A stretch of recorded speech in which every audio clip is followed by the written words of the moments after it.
Hello everybody, today we are in the Avenue stand at the World Poultry Congress in Paris. I am Camila Alfaro, I'm from the editorial staff of the magazine. I'm here with Dr. Zehava Uni. She is a professor of animal science at the Faculty of Agriculture in the Hebrew University of Jerusalem. Her lab research is focusing on the functional development of the chicken digestive system and the influence of feed and specific nutrients on the integrity and functional capability of the gut epithelium. And she is also a member of the World Poultry Science Association. Welcome, Dr. Zehava, and thank you for accepting our invitation. Thank you for introducing me. You're welcome.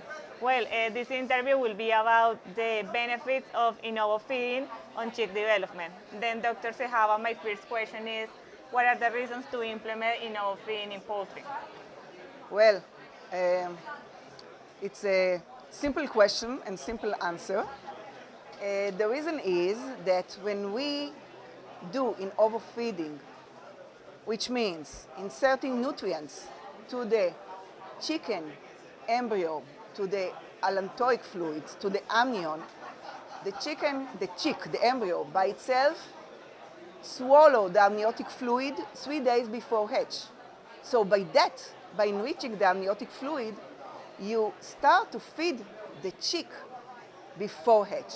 So we have research for the last 15, almost 20 years, and everybody knows that at the transition period from embryo to independent chick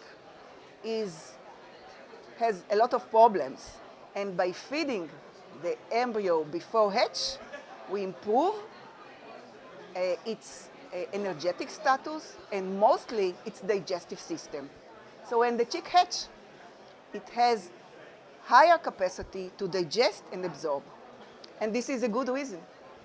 Okay, and what are the advantages and disadvantages of the overfeeding? The advantages are the small intestine, the digestive tract is getting a jump start. It's developed more by 2 days. That means that the digestive tract starts not from zero, but with few days ahead. That means higher digestibility, a more developed crypt and villus area for better absorption and digestion. And also, new research has shown that because the small intestine are more developed, the microbiota can settle earlier. And Dr. Zehava, what is the ideal day you choose to perform overfeeding, and what are the physiological reasons of choosing that day? Yes, the physiological reason for choosing day 17 or 18 of incubation, which means 3 days before hatch, is first of all because this is the transfer time. You're transferring and you also over-vaccinate the birds. So we thought, and when I'm saying we, I mean my colleague in this overfeeding project, Professor Peter Ferket from North Carolina State University. So we developed it together, and we are very happy to see that several benefits are coming from overfeeding. Choosing the 3 days before hatch is because this is transfer time for in-ovo vaccination, and also perfect time that the embryo swallowed the amniotic fluid, and by that it enters the gut and starts its development. And Dr. Zehava, could you tell us a little bit about what is the equipment used and how does it work for the process? Yes, the equipment that should be used is in-ovo vaccination machines. Okay. And there have been experiments with commercial companies, but and it can be done.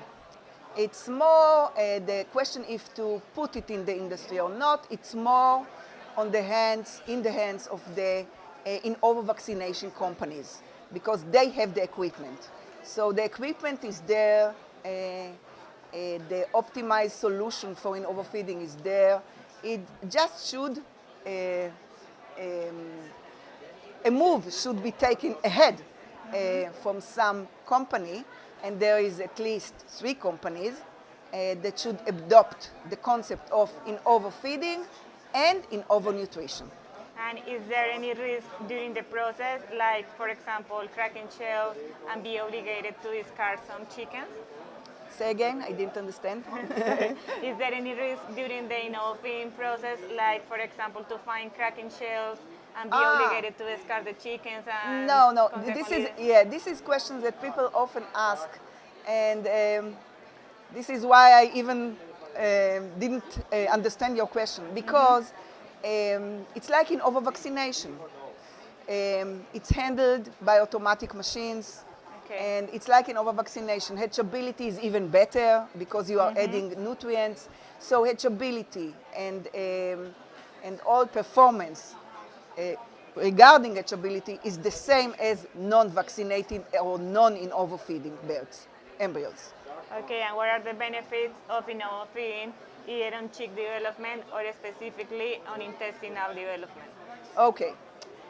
We started from intestinal development, and you see if the intestines are more developed by 2 days, that reflects on the quality of chick. The muscle is bigger, the percentage of muscle, the feed efficiency at early days, the uniformity is better, so it has benefits. Okay, and could this, could the overfeeding ameliorate or decrease the effects of the feed restriction during chick transportation from the hatchery to the farm? You are asking if it solved the problem. Yes. And the answer is yes. Because the chicken has, and it depends what you are putting in the commercial formulation, because the chicken has support of, for instance, vitamins, minerals. It depends what you inject, specific amino acids. So this is the benefit, because this chicken doesn't starve during transfer and has a benefit of enriched amniotic fluid.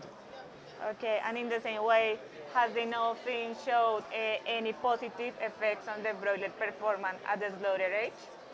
Yes, there are several papers in the last 15 years, and even now, I'm so happy, Peter Ferket and me are so happy to see that in each magazine there are at least 2 papers published monthly about in overfeeding. And the list of what to in overfed is a lot of molecules, even prebiotics, probiotics, vitamins, minerals, a variety of molecules. Finally, Dr. Zehava, what are the challenges to massively implement this process in the companies or in the production system? Yeah, so this is, I think, basically an economic decision that should be made by a company, because technology is there, formulation is there, good results are there, but the companies that own the gate to the hatchery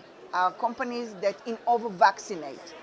So they should take a decision if to put in the volume that you are inserting to the embryo vaccination and feed ingredients, not ingredients, feeding molecules, or molecules that have a biological effect, not just vaccines.